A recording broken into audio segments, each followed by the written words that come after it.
আমি এই অঞ্চল হচ্ছে চিতপুর থানার।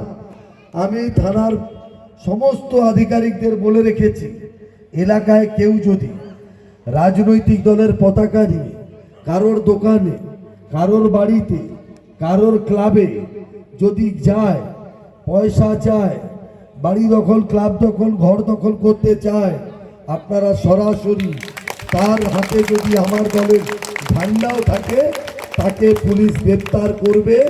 আমি সেটা বলে দিয়ে এসেছি। এখানেও যারা কর্তব্যরত আছেন তাদের জিজ্ঞাসা করতে পারেন। আপনারা হয়তো ভাববেন অতীতের যে নেতাদের দেখেছেন মুখে মঞ্চে একরকম কথা বলবে, বাইরে দাঁড়িয়ে সেটাকে সমর্থন করবে। এ রাজনীতি করে আমি বড় হইনি।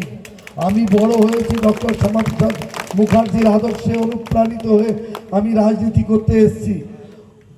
37 বছর ভারতীয় জনতা পার্টির সাথে যুক্ত। আমি আপনাদের বলতে পারি, যদি রোজগার করতে হতো, যদি পয়সা কামাতে হতো, তাহলে জীবনে প্রচুর পয়সা রোজগার করার আমি সুযোগ পেয়েছিলাম। আমিও কংগ্রেস করতে পারতাম, আমিও তৃণমূল করতে পারতাম, আমিও সিপিএম হতে পারতাম, কিন্তু আমি সিপিএম, কংগ্রেস, তৃণমূল কিছুই করিনি।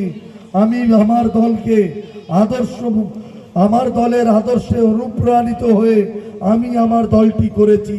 তাই আস্থা রাখুন, বিশ্বাস রাখুন, কোনো রকম দুর্নীতির সাথে আমি আপোষ করব না। কারণ আমার নেতা বলেছেন, না খায়েঙ্গে না খানে দেঙ্গে।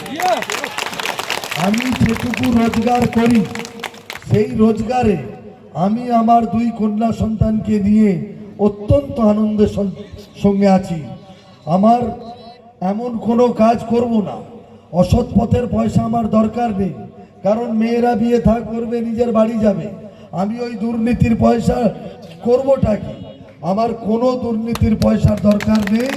তাই আমার নামে যদি কেউ কোনোদিন আপনাদেরকে অ্যাপ্রোচ করে, আমি আপনাদের হাত জোড় করে বলে যাচ্ছি, ইমিডিয়েট থানায় ফোন করুন।